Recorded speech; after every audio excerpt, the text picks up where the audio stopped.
Shalom, welcome to the Jewish View. My name is Rabbi Nachman Simon with the Chabad House of Delmar, together with my co-host Mark Ronich of Statewide News Service, jbiztechvalley.com, and columnist for the Jewish Press. Right, so Rabbi Simon, today we have a special guest with us, the CEO of the Albany Chamber of Commerce, but it's the Capital Region Chamber of Commerce, because you've merged recently, relatively speaking. Yes. And you might even be in the transition. But anyway, so Mark Eagan, welcome to the Jewish View. It's so good to have you here. Thank you. I appreciate being invited today. All right, Chamber of Commerce, what's your purpose of, just our viewers? I mean, to make more business? Or? Yeah, it's funny I think if you ask people, have you ever heard of a chamber before, almost everyone would say yes. But then if you said, tell me what it is, people wouldn't know as much about it. That's why you're on the Jewish View. That's right, to help spread the word. That we're a organization of the region's business community, both for-profit as well as not-for-profit businesses. Right. So some people think we're part of government, but we're actually a private, not-for-profit membership organization. And the members pay the dues? And that's Now, someone like myself who's a single sole proprietor, why would I want to join the chamber? Aside from health benefits, which then the costs are astronomical for a single person, what would be? Well, yeah, maybe that goes a little bit to your question about your bigger question, and I maybe can loop to that. So really, what the chamber exists for? Why I often say, even though while we're a business-based organization, our goal really isn't just for business to do well. Really, the roots of why chambers got formed in the United States was really as problem-solving organizations to help communities realize the true economic potential. So our goal is everybody who lives and works here to have a better future. In most way that people have individual opportunities and prosperity, it all starts basically with a job.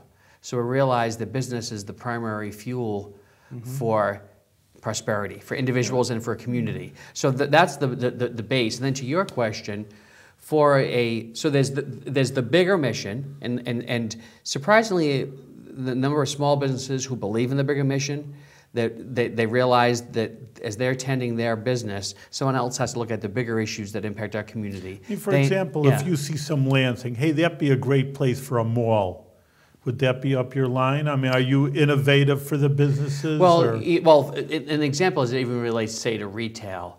Usually, even any organization involved in economic development, retail sort of comes on its own. You usually don't go out and try to attract retail. But to your piece about trying to help, let's say if there was an abandoned prime site, whether it was in Delmar, where you are, or if it was in Albany, or if it was in Scotia, we might get involved because it's underdeveloped and we want to help revitalize that area. We might get involved because it's pulling all those players together. And then I think a little bit going back to your question, the sole proprietorship. The sole proprietor is, depending if they're if they're in the business-to-business space, they're going to sell products or services to other businesses. There's probably no stronger business network in the region than our organization. Okay. We have 2,800 members. Those businesses employ about 140,000 citizens of the capital region. So if you're looking to meet other business people, we're a good place to do that. If you're looking for professional development, we have a lot of low-cost and some no-cost seminars and workshops. And then the list goes on from there. Because I often, there was a dear friend of mine, Al Fredette, who, this goes back 30 some odd years, and I was just starting, and there were these mixers. Yes. Thursday nights maybe or something, there were these mixers. And he says, well, come to the mixer. These were social, you said? Yeah, but you should join the chamber. And I said, I'm a news reporter. I said, why, and I have my own business, but, why would I join the chamber? He says, because it's good for networking. He says, but I get my money from the radio stations that pay me for providing the service to them. What am I going to get from joining and being part of this? So he just says, well, just come. It's just good for you. Just listen to me. Here's the young kid, 20 years old. He's 60-something. And he just says, come. I'll, but... You got some good advertisers, maybe. Well, I would need advertising because I was just selling individual news reports. Yeah. But now, you're connected to the greater community, right? And now with in my 20s, I didn't realize what that meant.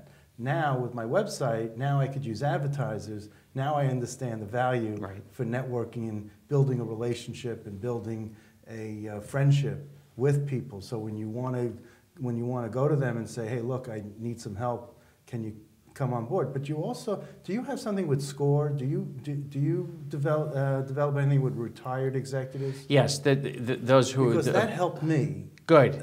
When I was in my 20s, in terms of getting the Did you meet with them? You might have even met with them at our office. Do you remember? Yeah, I think I did. Right, which stands for Service Corps of Retired Executives. So it's businessmen and women who've retired that had a lot of good expertise, and now they're willing to help startups or new businesses help round out their skills.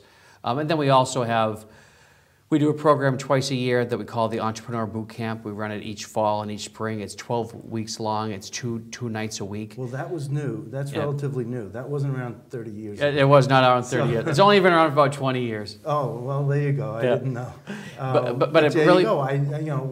Where was this publicized? I mean, I really didn't know, but I could probably... I just want to put in a commercial for the Jewish View, talking about, going back one step, about the senior citizens, the Lubavitcher Rebbe, because a lot of times in our society, oh, you know, fogey, no one needs you. You retire, go to Miami Beach and sit there and do nothing. You know, that's kind of the, no one says those words, but that's kind of the attitude. And our leader, the Lubavitcher Rebbe, always felt, no, on the contrary, these people have such experience and expertise, and you're just shushing them away. They could be such good mentors to the young people. So really hand in hand of what you're saying about just to push these people away, and they're incredible resources. Exactly, most definitely. And also along the lines of that, you know, when we're bouncing around to different areas of our organization, but, you know, I've been in chamber work for a long time, 28 years, and that if I look through all those, you know, in 3 different states and different kinds of economies and going through recessions, what's been the most common issue? And it's been talent. Keep people hiring good people, them retaining them developing them. But you help doing that, though? Well, yes, so I was going to say, so one of the pieces that we have that we formed probably about 11 years ago now is we have a sort of a subgroup within an organization that's geared just to young professionals, people that are 40 years old and younger. So if they're in the community and they're new and they need to meet other people, or even for their professional development. But then to your piece about people that are more, we call them seasoned, we have a program every year, we call it an executive mentorship program. So from January until June, we'll pair up a young professional with a seasoned professional to really help them learn from each other. And I say from each other because oftentimes there could be something that young person's thinking of that could help the more senior person, but it's more geared to the other side. Well, if you want someone to build a website, they got to be 15 or younger. That's it, you know, so that's where a younger person can help an older person. Right. But, you know, even someone in their 50s could still learn from someone in their 70s. Correct. And the 70s is the 70 is the new 50.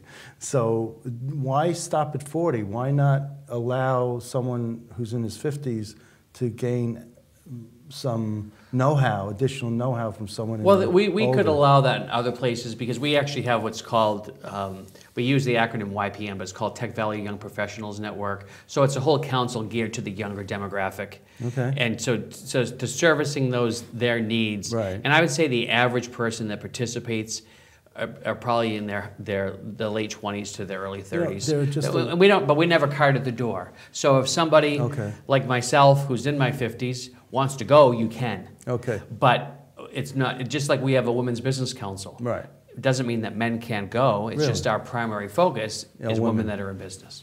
Because I'd love to see what the other side is doing. I love opposition research, Women's Business Council. I just want to know how they're making it. And then, you know, aside from MWBE, which is Minority Women-Owned Business Enterprises. And to that point, again, the long list of resources that we have available to help people. Yeah.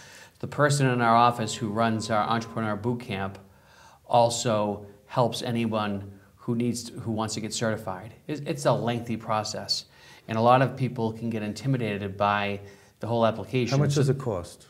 I don't think it's very expensive. It's more the hoops. Is it hundreds or thousands? I think it's hundreds. Oh, okay. Yeah. So let me ask you. I named my business jbiztechvalley.com. because that was Jewish. I mean, right, but the Tech Valley part, because this region from Clinton County down to Orange County was allegedly the county executives or the county chambers of commerce from those counties, all signed on to this image and this view of Tech Valley. Yes. Then I came into the chamber office in Colony, and I didn't see anything labeling Tech Valley. So could you please just explain this transition and why Tech Valley's not really promoted as much? I mean, here I named my business Tech Valley. I don't want to have to rename it. No, exactly. Well, it's a good point. And actually, the original sort of coining, the phrase Tech Valley actually started with our chamber. Right, we were actually the first organization, and it goes back to, as we were working in the community with businesses that are here, we saw more and more companies that were sort of in that innovation tech space that were under the radar. Instead, if we put a focused effort on saying that we're more than just state government jobs, could we continue to grow those sectors? I think it's safe to say, back when we did that, which is way back in 1998. Way back. Which is a ways Almost back 20 from years. technology, right? It's 17 years ago. It was is before I moved to the community. And Yes. people have told me that when we did it, a lot of people thought, what are they doing at the chamber? What is this whole Tech Valley thing? And I think it's safe to say it was fairly aspirational at that point. Then I think you could say that we were sort of an emerging technology sector. Right. Now we really are a recognized technology sector. We are. And if you even go to a global conference, we are on that map now. We've actually asked people, if you're at that conference, do people say Tech Valley there? The answer that we're told, and it's funny how here we're so parochial. So if someone said to you, are you from Albany? You might say, well, no, I'm from Del Mar. And what they said at that conference is, if you're in another country and they say Albany, they think of Fishkill as Albany. Okay. Or they think of Glens Falls as Albany. Right. So we're on that map. We still use Tech Valley. If you went to our website or you went to our letterhead on the stationery, it says right on it, we say at the center of New York's Tech Valley. Okay. If you heard me when I talked about our Young Professionals Network, it's the Tech Valley Young Professionals. We use it in several places, but we also know the intent was never to wash ourselves of the capital region. It wasn't to replace one with the other.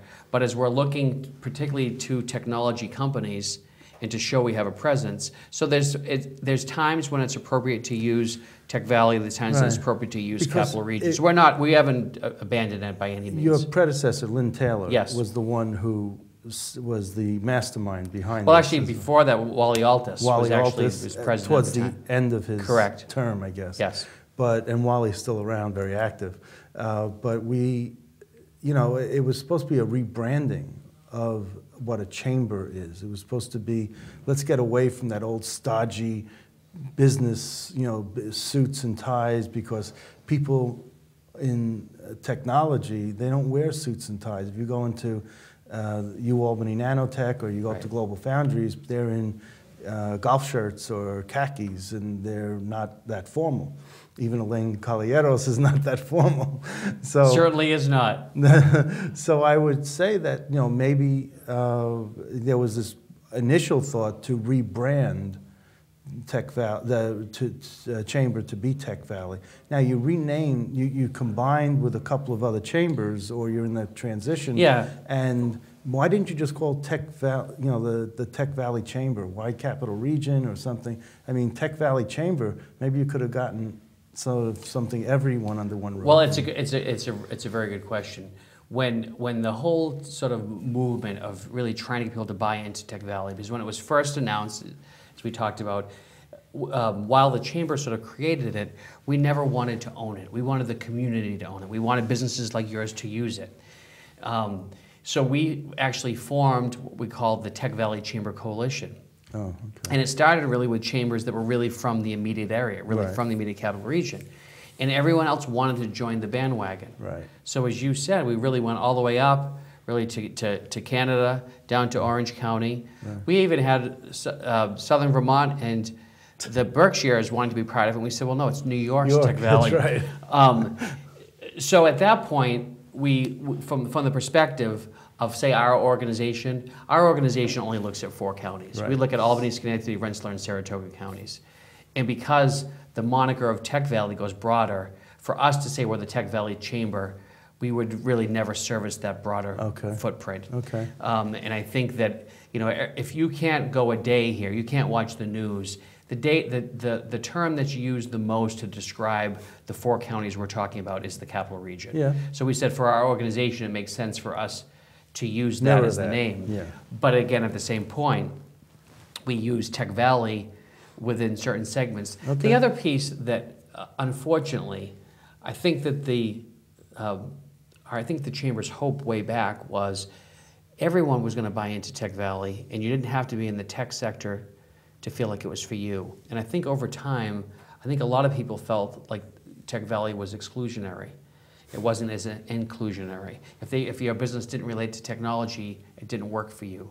We don't believe that's the case, but if that's what perception is, but if someone says becomes reality, right? yeah. So anyway, so that I didn't mean to get all the No, details, but there's a lot of I'm dynamics. fascinated by but there's it. a lot of dynamics to it. And I like those. I mean, I like hearing about those dynamics because you know it gives the viewers at least a sense of what goes on behind the scenes of how something gets developed into what we see publicly. Right. So that's why I'm very happy you answered it the way you did. You know, I So- wanted to ask a question. I mean, you've been here for a number of years, and 7 years. Yes. Yeah. I mean, It's your anniversary. well, that's before. I don't know if Mark knows everything about the Capital District, nanotech, but I mean, how much influence has nanotech have on the overall? Obviously, it's there and it's creating a lot of jobs, but there's surely must be waves of, you know, businesses that are connected. And number 2, I mean, you always hear, oh, you're upstate, the economy is no good, and you know, how is it in the capital region? Are they an exception to maybe the other parts of upstate? I mean, obviously, we are upstate, but Right. but maybe in our little cluster, like you say, a few counties, because of the state and nanotech, you would say we're doing all right. It's a great question. If you were to look out really outside of the city, I think most people would tell you that are unbiased to look. The only other part of the state that really has much going on economically is our region. You know, I think it's unfortunately Syracuse is continuing to struggle. Southern tier. You know, Rochester when losing, you know, Kodak and Xerox IBM. and Bosch & Lomb and IBM. IBM. You know, just the list goes on. You know, right now after probably 10 decades of decline, there's some good things going on in Buffalo right now, but they have a long ways to go. So to your direct questions relates to nanotech. And Albany Nano, the Nano College, now SUNY Polytechnic, all these names out there. There's no question that it has been a major driver. It enabled us to go from that sort of that aspirational to that recognized tech sector. But to me, the difference here, and I don't want to get too technical for listeners, but right now we've gone through a process. Governor Cuomo's had this competition for $500 million. It's called the Upstate Revitalization Initiative. So there's some other regions who will argue and say, well, state has already invested a lot of money in the Albany area. It should go somewhere else. Yeah, but we've had the lowest amount of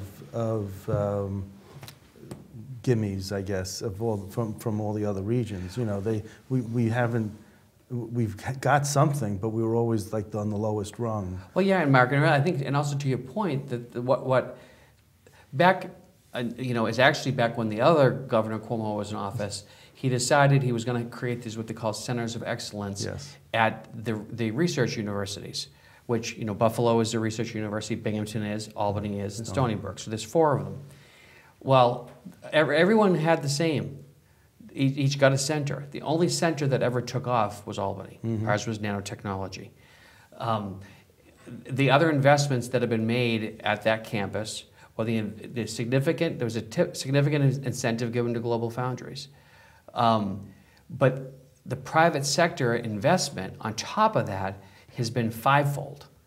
So to me, I don't think we should be penalized because of our success.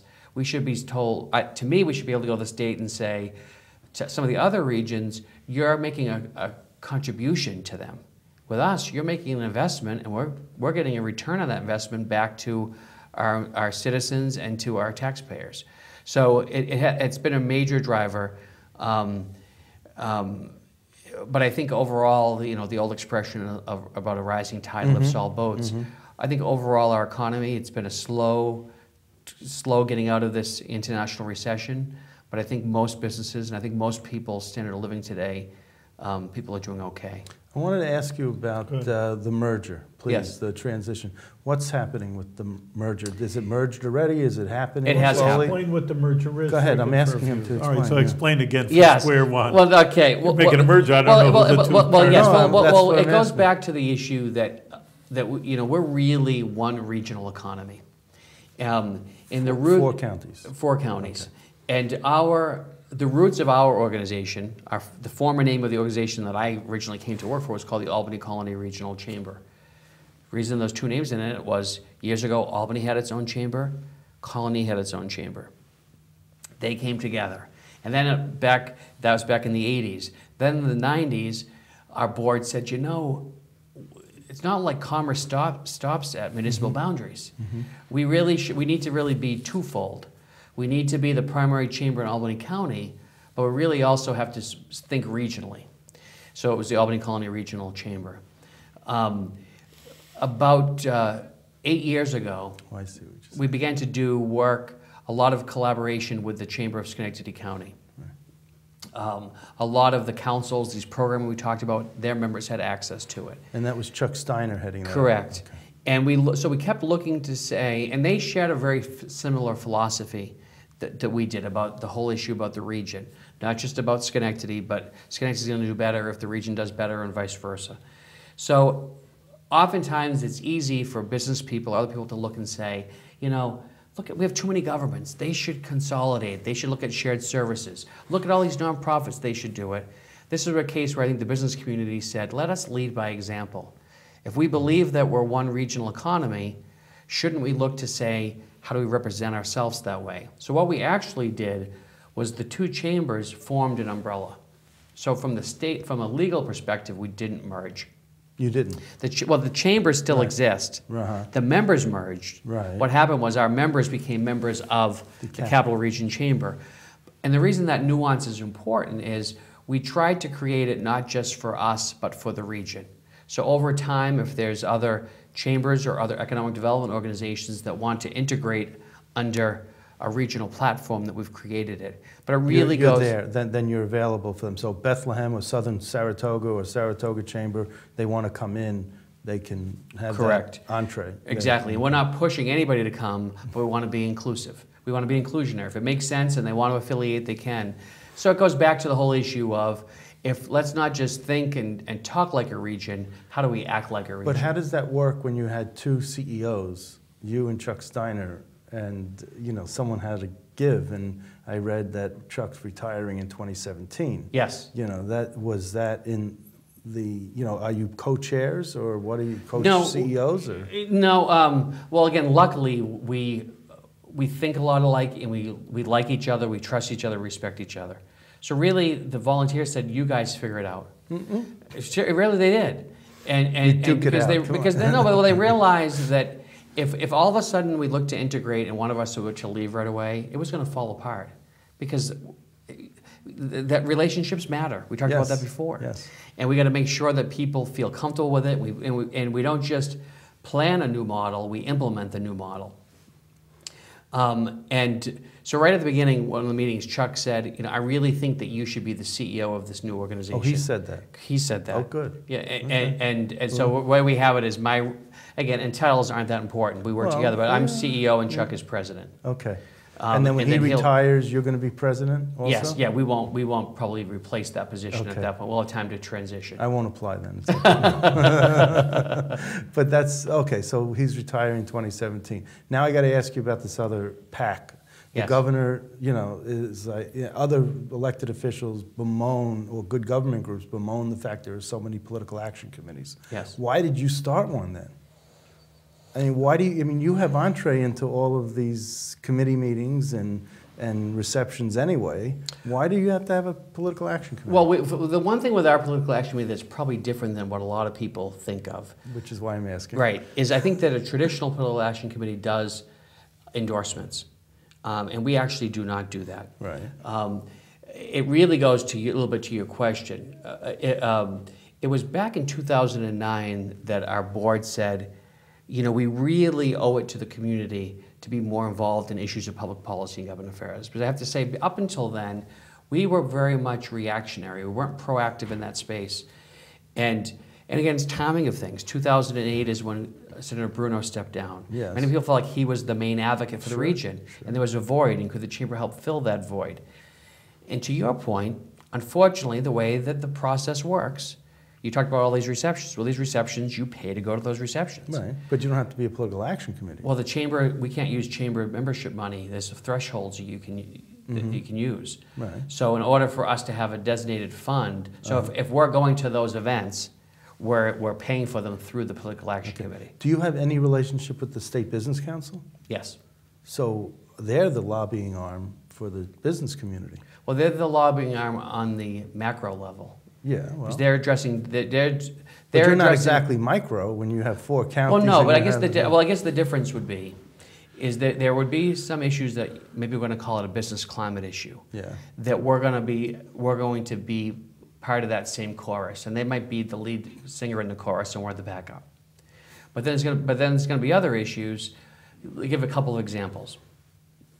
For your viewers who work-wise or otherwise are on the Northway. And right now at Exit 4, which is Albany Shaker and the airport, and there's been some construction with a new overpass. Really what we've been an advocate for particularly the last 3 years, we're just constant, is we want to have a direct access from there to the airport. Exit 3. Exit 3. Technically, it's Exit 4, but Exit 3 doesn't exist, and they're not going to build an Exit 3. Well, before you came, there was a sign up forever that said, Exit 3 to be built. Right. And everyone wanted to know where be built was. So. Good one. But so DOT has basically told us Exit 3 will not be built. Okay. So we'll have but advocating for a reconstructed Exit 4 for direct access. The Business Council or someone else is not going to advocate for that. That's a capital region issue. Really? Okay. So we're the advocate for something like that. So let me ask you Flights at the airport. Yeah. I've gone and met with Southwest. I've flown to Chicago at United headquarters to advocate on behalf of airport and flight service. Okay, the Business Council is not going to do that. And that comes out of the PAC money? We don't need. We can use chamber resources for that. Right. It's when we're writing a check to a political campaign.